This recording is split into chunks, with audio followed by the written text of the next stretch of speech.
வெள்ளை நிறத்துல அந்த வெள்ளையம்மாக்காக அவளோட தியாகத்துக்காக அந்த கோபுரமாகப்பட்டது வெள்ளை நிறத்திலே இருக்கு சாமி. இதான் நீங்க கேட்டதுக்கான பொருள். கேட்ட கல்விகளுக்கு அற்புதமான பதில் சொன்ன பாத்தியா? எண்ணி துணிய கர்மம் துணிந்த பணி என்ன உங்களுக்கு இருக்கு தைரியத்தை பாராட்டு. ஏன்னா சொல்லக்கூடிய சிறப்பு யாரா இருந்தாலும் ஒரு கருத்தை சொல்லும் பொழுது அது சரியா இருக்கும் பட்சத்தில் ஏத்துக்கக்கூடிய விஷயம் தான். அப்ப என்ன அர்த்தம்? தியாகத்தினுடைய வெளிப்பாடு காரணமாக அந்த பெண்ணுடைய நிலம் நிறைய வச்சுக்கிட்டு இருக்காங்க. வெள்ள கோபுரமா வரைக்கும் பல பேர் வெள்ளச்சலையும் கட்டிக்கிட்டு இருக்காங்க. அதுக்கு முன்னாடி பல செய்திருக்கு. வெண்மை நிறமே தூய நிறம் என்பது அடையாளம். இந்த வரைக்கும் ஊர்ல பல பேர் சொல்லுவாங்க அதாவது மனசு பால் வாழை அப்படின்பாங்க. ஏன் அப்படின்னு கேட்டோம்னா வெண்மைக்கு அவ்வளவு பெரிய மரியாதை இந்த பூமியில உண்டு. அந்த பெருமையா சொன்னீங்க ஏத்துக்கலாம் அப்படின்னாங்க. ஏத்துக்கூடிய சிறப்பு இருக்குது. சரி, நான் ஒரு கேள்வி கேட்டேன். கேள்விதான் கேட்டிருக்கீங்க. அந்த கேள்விக்கு பதில் சொல்லுங்க. சொல்றேன். நல்ல ஒரு பதில். மறக்கலையோ மறக்க மாட்டேங்க. மறக்காம இருந்தா சரி, நல்லது. ஏன்னா பல விஷயங்களை மறந்தா நல்லது, சில விஷயம் மறக்காம இருக்க வரைக்கும் நல்லது. நீங்க கேட்டீங்க எம்பெருமான் சிவனாராப்பட்டவர் தனிப்பட்ட தன்மை இருக்கும். எல்லாத்தையும் கால தூக்கி ஆடுறாரு. ஆனா கால் மாத்தி ஆடுவாரா? ஆடுறது ஆடினாரு. அது எங்க எதுக்காக? நல்லா கேட்டி அப்படின்னா ஒரு காரணம் இல்லாம இந்த இடத்துல தோரணம் கட்டுறது இல்ல. இருக்கிறது தோரணம் கட்டணும்னா எதுக்காக? ஒரு தோரணமே கட்டறோம்னா எது கட்டறோம்? ஒரு விசேஷம் வெளிப்பாடு காட்டுறாங்க. இப்ப பக்கத்துல இந்த மாதிரி பேப்பர்லாம் கட்டி போட்டுருக்காங்க. எதுக்கு நீங்க பேப்பர்னா என்ன சாமி? எதுக்கு சொல்லத்தம்மா வேடா எதற்கு சொல்லிட்டு இருக்காங்க. கலப்பு சொற்கள் வந்து பேசுவது தவறுன்னு. பேசினாலும் தவறு கிடையாது. கலப்பு சொற்கள் கலக்கலாம். ஆனா நம்மளே கலப்படம் இல்லாம இருக்கணும். எண்ணத்துல எம்மொழி பேச கூடாது என்பதுதானே அது தவறு. யாமறிந்த மொழிகளிலே தமிழ் மொழி போல சிறந்த மொழி எதுவும் இல்லைன்னு சொல்லி இப்ப இத்தனை மொழியை கத்துக்கிட்டாரே, இத்தனை மொழியை கத்துக்கிட்ட பின்னால தமிழ் மொழி சிறப்புன்னு சொன்னாரா இல்ல தமிழ் மொழியை மட்டும் படிச்சுட்டு சிறப்புனாரா? கிடையாது, எல்லா மொழியும் கத்துக்கிட்டதுக்கு அப்புறம் தான் கத்துக்கிட்டது. அதுதாங்க வித்தியாசம். பல பேர் இப்படி தமிழை மட்டும் பேசினா போதும், அது தவறு. எம்மொழியும் கத்துக்கிறோம். எல்லா மொழியும் கத்துக்கிட்டா தான் மனுஷன். எத்தனை மொழியை எவர் ஒருவர் கத்துக்கொண்டிருக்காரோ அவர் அத்தனை மனிதன். ஒத்த மொழியை மட்டும் வச்சு போட யார் யார்கிட்ட என்னென்ன பேசணும் இருக்குல்ல, எல்லாருக்கிட்ட எல்லா மொழியிலையும் பேசக்கூடாது. ஆமாத்தா. இப்ப அரிச்சந்திர நாடகம்னா அந்த கதையை மட்டும் சார்ந்து போகும். அதுக்கடுத்து நீங்க பாத்தீங்க மகமாயி நாடகம் பாத்தீங்க அந்த கதையை சார்ந்து போகும். ஆனா வள்ளுவரமனை மட்டும் பல செய்தி உள்ள சொன்னா சொல்லிட்டு இருக்காங்க. ஏன் கதைக்கு அப்புறப்பட்டு எல்லா செய்தியும் சேர்க்கிறான்? எல்லா விஷயமும் எல்லா இடத்துக்கும் போகணுன்ற காத்த சேர்த்துக்கிட்டு. அதனால பேசுவது இங்க தவறு அல்ல. மனசுல தான் எச்சில் இருக்கக்கூடிய தவிர வாயில் இருக்கிற தப்பு இல்ல. சொல்லுங்க தெரிஞ்சுக்கிட்டீங்களா?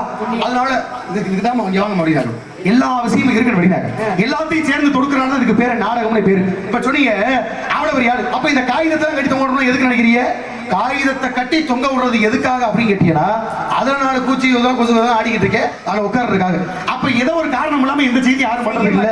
இப்ப நீங்க சொன்னது அப்படித்தான். கால் மாதிரி ஆடுவாரா? யாருக்கா ஆடினார்? எதற்கா ஆடினார் அப்படின்னு கேட்டீங்கன்னா ஆடக்கூடிய பெருமை இந்த பூமியில இருக்கு. இந்த உலகத்தில் ஒப்பற்ற பெருமை 64 திருவிளையாடலையும் எம்பெருமான் நிகழ்த்திய ஒரு இடம் சொக்கல் முடியக்கூடிய திருஆலவாய் தூங்காநகரம் மதுரை என்பதி கடம்பவனம் சொல்லக்கூடிய எல்லா வல்ல பெருமைக்குரிய மதுரை. அந்த மதுரையில பெருமைக்குரிய வெள்ளியம்பல கூத்த அவ்வளவு பெரிய ஆளு எத்தனையோ பாண்டியர்கள் வர்றாங்க போறாங்க. ஆனா வந்து போய் கொண்டதாலும் ராஜசேகர பாண்டியன் ஒரு ஆள் இருந்தார். இந்த பாண்டிய மன்னன் 64 கலைகள்ல 63 கலையை கத்துக்கிட்டார். 63 கலையை கத்துக்கொள்ளும் போது ஒரு கலையை மட்டும் கத்துக்கொள்ள. ஏன் கத்துக்கலப்பா அப்படின்னா அது என்ன கலை கேட்டீங்கன்னா ஆடல் கலை. யாராவது வந்து கேட்கறான்னு வச்சுங்களேன், நீ ஏப்பா 63 கலையை கத்துக்கிட்ட ஒரு கலையை மட்டும் கற்றுக்கொள்ளவில்லையே என்ன காரணம் கேட்டா அதுக்கு அவர் சொல்லுவாரா, இந்த பூமியில் பகவான் எம்பெருமான் சிவன் ஆடிக்கொண்டிருக்கிறார். சிவன் ஆடுனால இந்த உலகமே இயங்குது. அப்படிப்பட்ட பரம்பொருள் ஆடும் போது அதற்கிடையே நான் போய் ஆடலாமா? எனவே அந்த கலையை மட்டும் கற்றுக்கொள்ள மாட்டேன்னு தவிர்த்து நிப்பாட்டார் பாண்டிய மன்னே, ராஜசேகர பாண்டிய மன்னே. அப்பத்தே சோழ நாட்டில இருந்து ஒரு தூதுவன் வருகிறான், கரிகாலனுடைய தூதுவனை. அந்த தூதுவன் பாண்டிய நாட்டுக்கு வரும்பொழுது பாண்டிய நாட்டுக்குள்ள வந்து மேல் சாடையா சொன்னாரா, எங்க நாட்டில் உள்ள சோழ மன்னே 64 கலையில பெரியாரு, ஆனா பாண்டிய மன்னனுக்கு 63 கலை தான் வருதான். ஒரு கலை ஆட தெரியாதான்னு குத்தி காட்ட. அப்பதான் பார்த்தாரா பாண்டிய மன்னே, இது என்ன சொல்லியிருந்தா பரவாயில்ல, என் நாட்டை ஒப்பிட்டு சொல்லும் போது இந்த நாட்டுக்கு இருக்கு.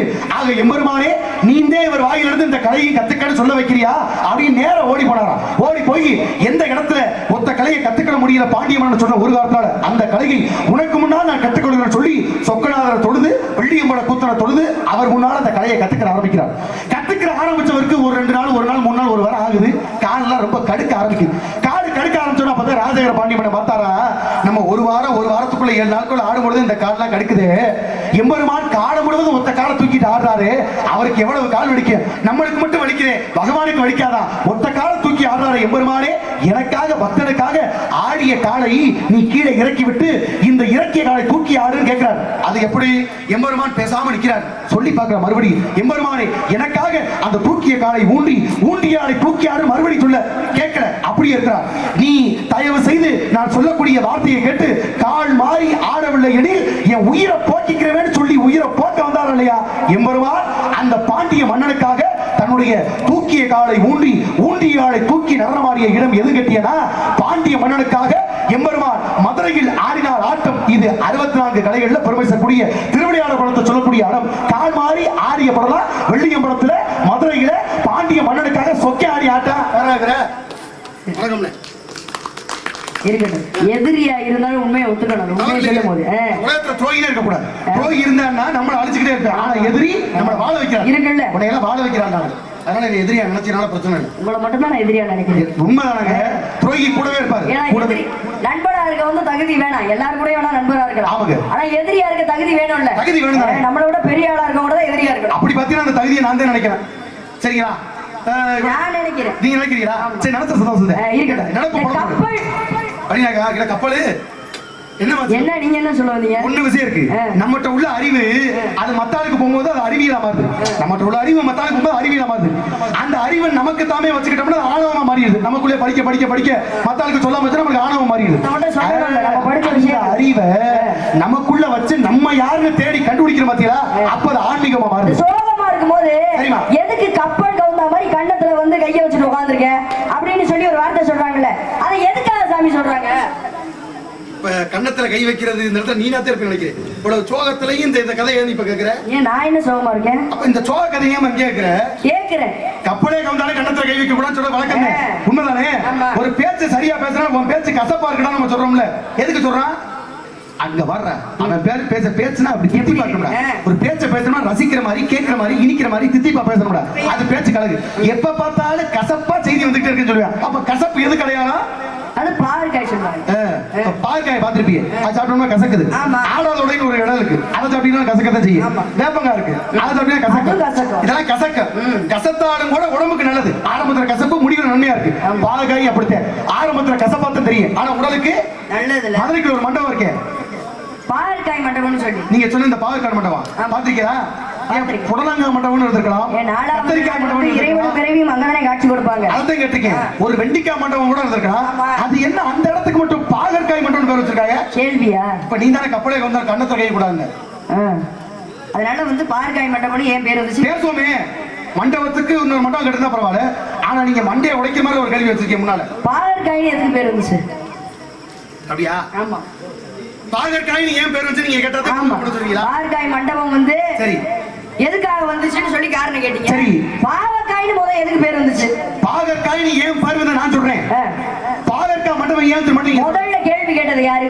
அறிவாளிக்கு அழகு. கேட்ட கேள்விக்கு பதில் சொல்லிட்டு அதுக்கப்புறம் கேட்கணும். அறிவாளிக்கு 3 பாதை. அறிவாளிக்கு முட்டாளுக்கு 2 பாதை. முட்டாளுக்கு ஒரு பாதை. அங்க இருந்து ஒரு முட்டாளுக்கு இருந்து ஒரு முட்டாள் வரான்னு வச்சுக்கோங்க. 2 முட்டாளுமே முட்டிக்கிட்டு இருப்பாங்க. நீ இறங்கு கடைசி வரைக்கும் போக மாட்டாங்களா? முட்டாளுக்கு ஒரு பாதை. முட்டாளுக்கு அறிவாளிக்கு 2 பாதை. அறிவாளியா இருந்தா நான் கேட்ட கேள்விக்கு பதில் சொல்லிட்டு நீங்க கேள்வி கேட்டிருக்கீங்க. கேக்குறேன். நான் கேட்ட கேள்வி அறிவாளி நான் நினைக்கிறேன். அத நினைக்கிறீங்க. நினைப்பதே நம்ம இடத்துல பொழப்ப கிடக்குமா? ஆமா, தெரியாம நினைச்சிட்டோம். நம்ம நினைச்ச தப்புதே. நான் அந்த இடத்துல அறிவாளி கிடையாது. நான் ஒரு படைப்பாளி. எனக்கு தேவையானமா அதை நானே படைச்சுக்கிறேன். சரியா?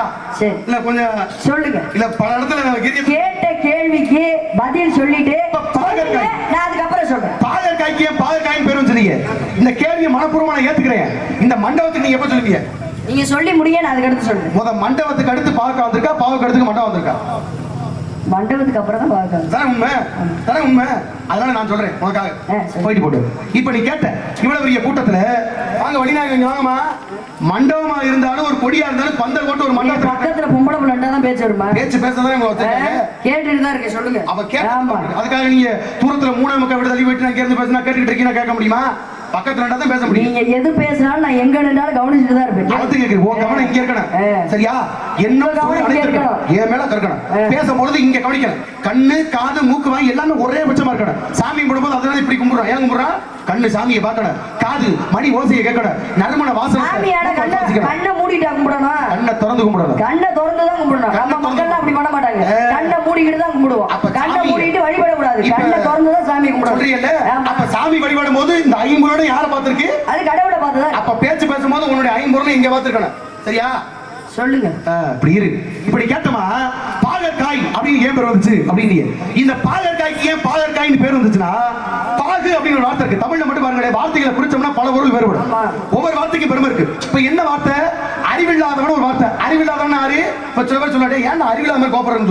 அறிவில்லாதவன்னா புத்திய ஒத்தி வச்சுட்டு பேசுறாரு. அறிவில்லை யாரு கேட்டா கோபுரம். அறிவில்லாதவன்னா கோபுரம். ஆனா அறிவில் ஆதவன் அப்படின்னு சொன்னா என்ன அர்த்தம்? ஆதவன்னா சூரியன் அர்த்தம். சூரியனுக்கு சமமான அறிவை உடையவன் அர்த்தம். அப்ப அறிவில்லாதவன்னா கோபம் வருது. அறிவில் ஆதவன் அப்படி சொல்லும் பொழுது கோபம் வரல. மலம்பட்டி உங்களை வரவேற்கிறதுன்னு வார்த்தை. மலம்பட்டி வரவேற்கிறது அப்படின்னா மலம்பட்டி என்ற ஊர் சார்பாக நம்மளை வரவேற்கிறதுன்னு அர்த்தம். ஆனா மலம்பட்டி வர வேர்க்கிறது அப்படின்னு மலம்பட்டி வந்ததுக்கு அப்புறம் தான் மேலிவில வேர்க்குது. இப்ப வார்த்தை ஒண்ணுதான், பொருளை பிடிக்கும் போது வேறுபடுது. இப்ப இதே போலதாங்க வடிவாக்கம். இத்தனை வார்த்தைக்கு மத்தியில பாகற்காய் கேட்டிய பாகற்காய்க்கு ஏன் பாகற்காய் பேருனா இனிப்புக்கு இன்னைக்கு மத்திய ஊர்ல பேர் சொல்ல பாகுன்னு சொல்லுவாங்க. பாகு அப்படின்னா இனிப்புன்னு அர்த்தம். பாகு அப்படின்னா இனிப்புன்னு அர்த்தம். அப்ப பாகு அப்படின்னா இனிப்புன்ற பொருளை குறிக்கிறா. இது பாகு அற்ற காய் அப்படின்னா இது கசப்பு காய்னு சொல்லியிருக்கலாம். ஆனா தமிழ் மொழியை பாருங்களே, பாகுனா இனிப்பு, அது இனிப்பு உள்ளதுக்கு பாகுன்னு பயன்படுத்துவான்.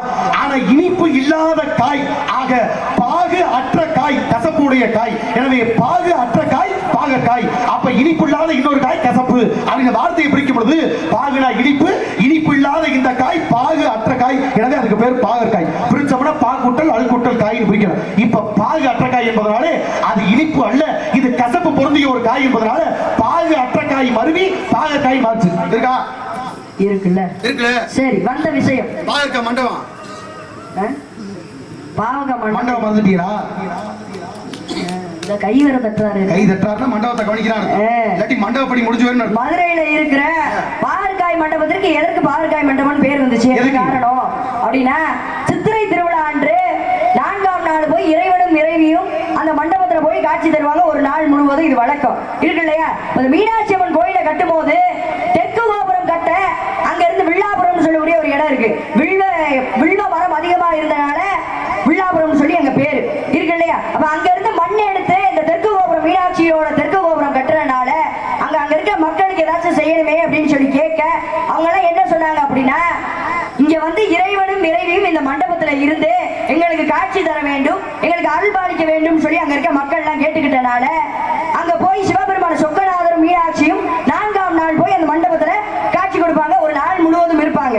இப்ப இந்த பாவற்காய் மண்டபம்னு சொல்லி வர காரணம் என்ன அப்படின்னா, அங்க பாவக்காவோட விளைச்சல் அதிகமா இருக்கனால பாவக்காவை கொண்டு அந்த சாமிக்கு வந்து படைப்பாங்களாம். யாருக்கு? சொக்கநாதருக்கும் மீனாட்சிக்கும். அதனால அங்க பாவற்காய் மண்டபம்னு சொல்லி பேரு. இன்னொரு காரணம் என்ன அப்படின்னா, பாவங்களை காயாக்குவதால் அங்க பாவற்காய்னு சொல்லி மண்டபம்னு பேர் வந்துச்சு. இதான் நீங்க கேட்ட கேள்விக்கான பதில். கேட்டுக்கலாம். இப்படி கேட்ட கேள்விக்கு பதில் சொன்னாதான் பிடிக்கும். ஆனா சொல்றீங்க நல்ல ஏற்புடைய ஒரு கேள்வி. ஏன்னா வந்தவன நாடகம் ஆட முடியும். நாடகத்து நான் கருத்தை சொன்னமா, ஏன்னா ஒரு பாடல் என்பது மனதை மட்டும் பக்குவப்படுத்தும். ஆனால் பேசக்கூடிய கருத்து உள்ள தூய்மை செய்து அதை அடுத்த கட்டத்துக்கு எடுத்து போகும். கப்பலை கவுந்தாலு கண்ணத்துல கை வைக்க கூடாது சொல்லக்கூடிய வழக்கம். இது எதுக்கு இப்படிப்பட்ட வழக்கம்? வழியாக ஒரு காரணத்தின் அடிப்படையில் சொல்லப்பட்ட ஒரு பழமொழி. கப்பலை கவுந்தாலே கண்ணத்துல கை வைக்க கூடாது. இன்னைக்கு பாத்தீங்கன்னா ஆரம்ப காலகட்டத்தில் வணிக பொருள் வணிகத்துக்கு ஒரு இடத்துக்கு வேலைக்கு போறான்னா, வேலைக்கு போறதுல காசு பணமா இப்ப உருவாக்குனதானே, காசுக்கு பதிலாக ஆரம்பத்துல சம்பளம் தான் கொடுக்க மாட்டாங்க. சில பேர் சொல்லுவாங்கல்ல, வேலை முடிஞ்சா சம்பளம் சரியா வரணும்னு. சம்பளம் கொடுப்பது இப்பதானே. இந்த சம்பளம் என்ற வார்த்தை எப்ப வருதுன்னா, வேலைக்கு பதிலாக சம்பளம் என்ற காசையும் பொண்ணையை பொருள் கொடுப்பது மரபு அல்ல. ஆரம்பத்துல சம்பா என்று சொல்லக்கூடிய அரிசியையும் பழம் என்று சொல்லக்கூடிய உப்பையும் பார்த்த வேலைக்கு கூடிய வாங்கிட்டு வரது வழக்கமா. அப்ப சம்பாவை பழத்தை வாங்கிட்டு சம்பா பழம் சம்பளம் மாறி போச்சு. இது ஒரு கணக்கு. இப்ப திரைகடல் ஓடியும் திரவியும் தேடுன்னு ஒரு பழமொழி இருக்கு. திரைகடல் ஓடியும் திரவியும் தேடுன்னு அர்த்தம். ஆரம்ப காலகட்டத்துல வணிகத்திற்கு செல்லும் போது ஒரு கடல் கடந்து போவாங்க. இங்க இருந்து அங்க ஒரு பொருள் ஏற்றுமதி, அங்க இருந்து ஒரு பொருள் இங்க ஏற்றது வழக்கம். அப்படி வந்தது பல பொருள். இன்னைக்கு மத்திய மிளகாய் மாதிரிக்கல. மிளகாய் மத்தியன்னா ரொம்ப காரமா இருக்குமா. ஆனா மிளகாய் என்ற வார்த்தை இங்க உருவானது அல்ல. அதுக்கு பேரை நம்மால எப்படி வச்சிருக்காங்க? காரத்துக்கு நம்ம சமையல எதை பயன்படுத்துவோம்னா மிளகை பயன்படுத்துவோமா. இந்த மிளகை பயன்படுத்துவோமா. வெளிநாட்டுல இருந்து வெளி இடத்துல இருந்து வந்தது இந்த மிளகா. இப்ப இது ரொம்ப காரமா இருக்கு. இதுக்கு அவன் சில்லின்னு பேர் வைக்கிறேன், என்னமா பேர் வைக்கிறேன்? நம்ம நாட்டை சார்ந்து இது காரமா இருக்கக்கூடிய இதுக்கு என்னடா பேர் வைக்கணும் பார்க்கும் பொழுது, நம்ம பயன்படுத்தக்கூடிய சமையல் பொருள்ல காரமா இருக்குது மிளகு. அந்த மிளகை போல இந்த காய் காரமா இருப்பதனால இதுக்கு பேர் மிளகு காய்னு பேர் வச்சா அது மிளகாய்னு பேரா மாறிச்சு. இப்ப என்ன அர்த்தம்? அந்த பேர் இப்படி மறுவுதா? இது போலத்தேன் திரைக்கடல் வணிகம் திரவியம் தேடு. வணிகத்திற்கு கடல்ல பல கணக்கான பொருட்களை ஏத்திக்கிட்டு கப்பல்ல போகும்போது அந்த கப்பல் ஒரு குறிப்பிட்ட இடத்துல ஆணி பேரலையில கவுந்து போனாலும் கூட, கவுந்து போறது வழக்கம், கவுந்திருக்கு பல செய்திகள் இருக்கு. அப்ப கப்பல்ல கொண்டு போகக்கூடிய ஒரு பொருள் கவுந்து போனாலும் கப்பலையே கவுந்தாலும் கண்ணத்துல கைவிடா என்ன அர்த்தம்? அப்படிப்பட்ட உன் பொருள் நீ அவ்வளவு சம்பாதிச்ச அந்த பொருள்லாம் கப்பல்ல கவுந்து பொருளெல்லாம் நாசமாக வீணாக போனாலும் கூட அந்த பொருளை பத்தி வருத்தப்படாத. கண்ணமிடுதல்னா பாத்தீங்கன்னா திருட்டுக்கு பயன்படுத்தக்கூடிய ஒரு கருவி, இந்த ஓட்ட ஓடுறதுக்காக பயன்படுத்துவாங்க. இந்த கண்ணமிடுதல் அப்படின்னு சொல்லுவாங்க. இந்த துளையிடக்கூடியது. அப்ப கண்ணமிடுதல் என்பது ஒரு வீட்டுல இருந்து இன்னொரு பொருளை அவனுக்கு தெரியாம அபகரிக்கிறது. கண்ணமிடுதல், ஓட்ட பொருளை எடுக்கிறது. அப்ப கப்பலே கவுந்தாலும் கூட கண்ணமிடுதல்னா மத்த உன் பொருளை கவுந்து வச்சு திருட்டு வேலைக்கு போயிடாத, அந்த திருட்டு வேலை செய்யற எண்ணத்தை வளர்த்துக்கிறாத அப்படின்னு சொன்னதே. கப்பலே கவுந்தாலும் கண்ணமிடாத என்ற வார்த்தை, கப்பலே கவுந்தாலும் கண்ணத்துல கை வைக்காதன்னா திருட்டு வேலைக்கு போயிடாத, மனம் சோர்ந்துடாத சொல்லப்பட்ட பழமொழி. ஆக கப்பலை கவுந்தாலும் கண்ணத்துல கை வைக்க கண்ணம் மாறி போச்சு. இருக்கா? இருக்குல்ல. ஏன்னா உண்மையா இருந்தா கை தட்டுங்க, அமைதியா உட்கார்ந்திருந்தா என்ன அர்த்தம்? வணக்கம். இது பழமொழி இருக்கு. அந்த விஷயம் இந்த மாதிரி நிறைய பழமொழி இருக்கு. சட்டியில இருந்தாதான் ஆப்பையில வரும்னு சொல்லுவாங்க. அதுதான் அதுக்கு பழமொழியா கிடையாது. சஷ்டியில் விரதம் இருந்தால் கருப்பையில் குழந்தை வரும் என்பதுதான் பழமொழி. இல்லையா? இப்ப பிள்ளை இல்லாதவங்க போய் கந்த சஷ்டி அப்ப விரதம் இருந்தா குழந்தை பிறக்கும்னு சொல்லி ஒரு ஐதீகம் இருக்குல்ல. இப்ப பூலோகத்துல பழமொழி சொல்றாங்க. என்ன பழமொழி சொல்றாங்க? புண்பட்ட மனச புக விட்டு ஆத்துன்னு சொல்றாங்க. எதுக்கு? அப்ப அதான் பழமொழியா? கேள்விப்பட்டிருக்கியாமா? இந்த பழமொழி எல்லாருக்கும் அதிகமா தெரிஞ்சிருக்காங்க. இது என்ன பிடிப்பட்ட பழமொழி? புண்பட்ட மனச புக விட்டாதீங்க. அதுக்கு அர்த்தம் இருக்கும் இல்லையா? ஆனா வாழ்க்கையில நம்ம சொல்லி வச்ச கணக்குக்கும் பேசுற பேச்சுக்கு சம்பந்தம் அல்ல. புண்பட்ட நெஞ்ச புக விட்டாத்தா அது அப்படி அல்ல. மனசு புண்பட்டு இருக்கும் பொழுது உனக்கு எந்த இடத்துல மனசை புகுத்துனா ஆறுதல் அடைங்க. கோவிலுக்கு போறது மனசுக்கு பிடிச்சிருக்கா? மனசை புக விட்டு ஆத்திக்க. ஒரு கச்சேரி பார்க்க உன் மனசுக்கு பிடிச்சிருக்கா? அந்த கச்சேரியில உன் மனசை புக விட்டு ஆத்திக்க. ஆக புக விட்டு ஆத்துன்றத மன புகை விட்டு ஆத்து மாத்திட்டாங்க. அப்ப விளக்கங்கள் மாறிக்கிட்டே சொர்க்கம்னு சொல்லி ஒன்னு சொல்லுவாங்க. என்ன எதுக்காக சொல்றாங்க அப்படின்னா, ஆமா, ஐப்பசியில் வரக்கூடிய பௌர்ணமி என்று சிவபெருமான் ஆகப்பட்டவருக்கு அன்னாபிஷேகம் பண்ணுவாங்க. அந்த அன்னாபிஷேகத்தை பார்த்தோம் அப்படின்னா நம்ம எல்லாம் சொர்க்கத்துக்கு போவதாக ஐதீகம். அதனாலதான் சோறு கண்ட சொர்க்கம்னு சொல்லி ஒரு பழமொழி இருக்கு. பழமொழி இருக்கு. ஏன்னா விளக்கம் இல்லாம யாரும் வாங்க முடியாது. இரண்டு வீட்டுக்கு வெளிச்சம் தேவை, பரந்த நிலத்துக்கு நீர் தேவை, சாரிக்கு மூடிதான் தேவை, உரலுக்கு அது இனிமை தேவை, சாரீரம் தேவை, உரலுக்கு உழைக்க தேவை, பெண்களுக்கு பருவம் 7 என்னென்ன பேதை பதுமை மங்கை மடந்தை அறிவை தெளிவை பேரும் சொல்லி 7 பருவம். ஆண்களுக்கு 7 பருவம் இருக்கு. என்னென்ன இருக்குமா? பாலன் மீறி மரவன் திரையன் காலை விடலை முதுமன் சொல்லக்கூடிய 70 பருவம் ஆண்களுக்கு உண்டு. இதுல 4 இருக்க பருவம் மங்கை பருவம். மங்கை பருவம் எத்தனை வயதுக்குள்ள? அது 13 வயசு. தாய திறந்தாலே பொய் அட்ட பொய்யா சொல்லி தெரியாத. ஏன் இப்படி கதையை முடிச்சு கதைக்கு போய் திரும்ப 13 வயசுல என்ன மார்க் சொல்லிட்டு இருக்கா? 13 வயசு தாங்க. 13 உனக்கு ஒரு 10 11 அவ்வளவுதான் இருக்கு. என்ன வயசை கூட சொல்லிட்டு இருக்கீங்க? சரியா? அதனால வயசை கூட சொல்லாத. அப்படின்னா நீங்க வயசு கூடி நினைக்க கூடாது. ஆளுக்கு ஒருவத்துக்கு சம்பந்தமே இருக்காது. பாருங்க 30 வயசு கல்யாணம் மாதிரி பேசிக்கிட்டு இருப்பாப்ல. ஆனா அவன் பார்த்தா 16 வயசு பையனா இருக்கான். ஆமா கிட்டத்தட்ட ஒன்ன மாதிரி வச்சுக்கவே. ஒன்ன மாதிரி நீ இல்ல. சரியா? அதனால அப்படி இருக்கு. இப்ப 16 வயசு பையனுக்குள்ளேயே 30 வயசு அனுபவம் இருக்கதான் செய்யுது. 30 வயசு ஆளுக்குள்ளேயே 16 வயசு குணம் இருக்கதான் செய்யுது. என்ன இங்க வரையும் அவருக்கு 80 வயசு 80 வயசு ஆளா போயிட்டு என்ன சின்னத்தனமா சொல்றோமா இல்லையா? அப்ப ஆளுக்கு ஒருவத்துக்கு சம்பந்தம் இல்ல இருக்குல்ல. குரு பார்த்தா கோடி நன்மை. அந்த குருவே குருன்னு பார்த்தா அதுவும் நன்மைதான். நன்மைதானே? காமால கண்ண பார்த்தோம்னா அது எல்லாமே மஞ்சளா தெரியும் சொல்லுவோம். குழந்தை எழுவது பாலுக்கு உன்ன போல குமரி எழுதானா? எதுக்கு அதான் உன்னை கேக்குறேன். எதுக்கு குமரி எழுதானா? நான் எதுக்கு அழுகல, இனிமே அழுதா சொல்லி விடுறேன். குமரி அழுதானா எதுக்கு கேக்குறேன்? எதுக்கு அதான் உன்னை கேக்குறேன். தெரியலையா இல்ல தெரிஞ்சுக்கிட்டு சொல்ல மாட்டியா? அதானே ஒண்ணு தெரியும் சொல்லு, இல்ல தெரியான்னு சொல்லி இல்ல. எதுக்கா இருக்கும்? அதான் இந்த குமரி ஏன் அழுகிறான்னு கேட்டேன். எதுக்கு அழுகுற? சரி விடு, அது குமரிக்கு தான் தெரியும், உனக்கு தெரிய வாய்ப்பு இருக்காது. இல்ல என்ன பார்த்தா எப்படி தெரியுது உங்களுக்கு? நீங்க குமரி.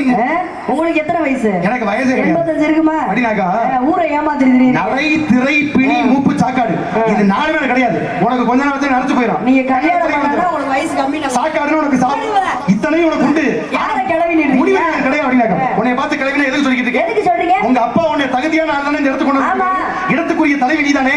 அப்ப கிழவிக்கு மறுபடியும் என்னது? தலைவி. அப்ப தலைவினா கிழவி, ஞான கிழவி, நன்மை கிழவி. நான் பார்த்தாலும் முழு கிழவி. ஆனா நீ முக்கா கிழவியா இருக்க. உன்னை சீக்கிரம் முழுசா மாத்தி விட்டுருவோம். தப்பு இல்ல. இருக்கட்டும். வந்த விஷயம் உனக்கு மாப்பிள்ளை பார்த்து வந்திருக்கேன். அது நான் தான் பார்த்து வந்திருக்கேன். மாப்பிள்ளை நீங்க பார்த்து வந்திருக்கீங்க.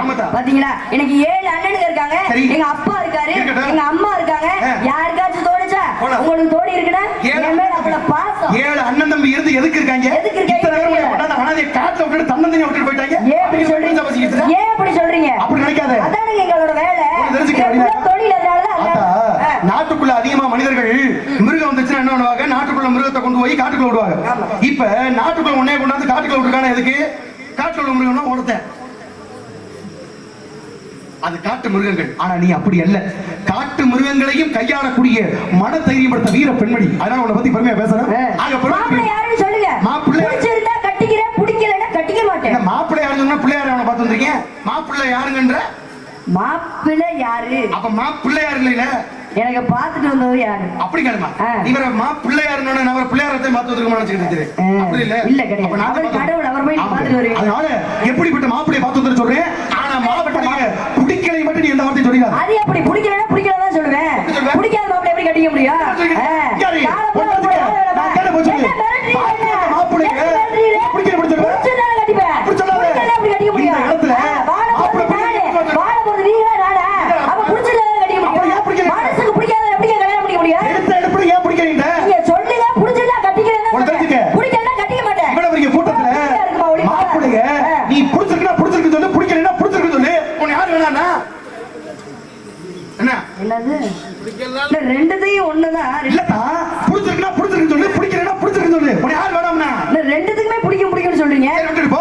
பிடிக்கலன்னா பிடிக்கும் சொல்லு, இல்ல பிடிச்சிருக்கா பிடிச்சிருக்கு சொல்லு. இப்படியா சொல்லு. என்ன சொல்ற? பிடிச்சிருந்தா கட்டிக்கிறேங்க. அப்படி சொல்ல மாட்டேன். பிடிச்சு உனக்கு ஒருவேளை பிடிக்கலைன்னு வச்சுக்க, ஆ. கொஞ்சம் மண்ணெண்ணெய் வாங்கி ஊத்து, அப்பயாவது பிடிக்குதான் பாப்போம், அதுக்கப்புறம் கட்டுவோம். ஆத்தாடி, பெரிய நகைச்சுவை. ஞாபகம் வச்சுக்கோங்க, அடுத்த வருஷம் வருவாரு. ஆவணி சொல்லுங்க, இந்த நகைச்சுவையை சொல்ல சொல்லி எழுதி கொடுங்க. ஜெயபாரதி பண்ணி. இந்த நகைச்சுவை ஏன் தெரியுமா சொன்னேன்? எதுக்கு? இத சொல்லும் போது ஏதாச்சும் ஒரு நகைச்சுவை சொல்லிடுறோம். இத எதுக்கு? அப்பதான் ஞாபகம் வச்சுப்பாங்க. இத எதுக்காக சொன்னேன் தெரியுமா? எதுக்கு இந்த சொன்னீங்க? நகைச்சுவை சொல்லும்போது மூஞ்சி ஒரு பக்கமான போச்சு பாத்தியா, அதுக்காக சொன்னாங்க. சரி, போயிட்டு போட்டோம். ஆக எப்படிப்பட்ட மாப்பிள்ளை சொல்லி காதல் கட்டுக்க, வேணனுக்கு மல்லிக்கு தான் கல்யாணம், ஆட உன்னில் உள்ள தேவரசா பார்த்தனும் புரியன்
உங்கள்ட்ட எவ்வளவு தைரியம் இருந்தா ரெண்டாவது நாள் பார்த்து வந்திருக்கீங்க. போக மாட்டியா? என்ன சொல்லிட்டு எவ்வளவு தைரியம்? மாசாணியம்மன் கோயில் போய் பட்டா எட்டுடி காளியம்மன் கோயில் போவேன். காசு கட்டி அது எங்க அத்தை எவ்வளவு தைரியம்? என்ன சொல்ற? கட்டிக்கிறியாமா? முடியாது. நான் கட்டுனா யார் தெரியுமா கட்டுவேன்? யார கட்ட போற? கட்டுனா யார் தெரியுமா கட்டுவேன்? கட்டுனா கட்டுனா யார கட்ட போற? கட்டுனா கட்டுனா இவரை கட்டணும்டா. இங்க பாருங்க, கட்டுனா யார கட்டுவேன்னு கேட்டுக்கோங்க. ராமச்சந்திரன் மாதிரி ஒரு ஆளு தான் கட்டுவேன். ராமச்சந்திரன் ரெண்டு பேரையும் கட்ட போற? ராமர் மாதிரி அயோத்தியை ஆண்டாரே அந்த ராமர் மாதிரி. சாமி வணங்கும் கந்த சாமி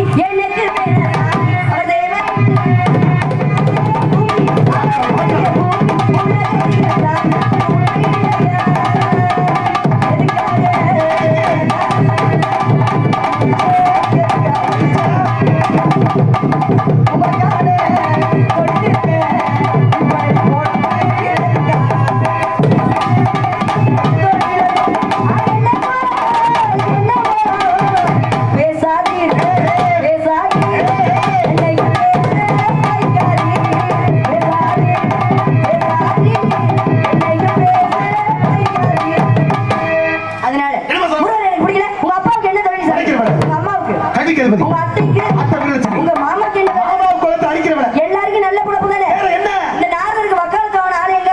நாரதருக்கு ஒரு பட்டம் கொடுக்கும் போது கேட்டுட்டு போறேன். பெரிய நகைச்சுவை. கூட்டிக் கொண்டு போது உங்கள்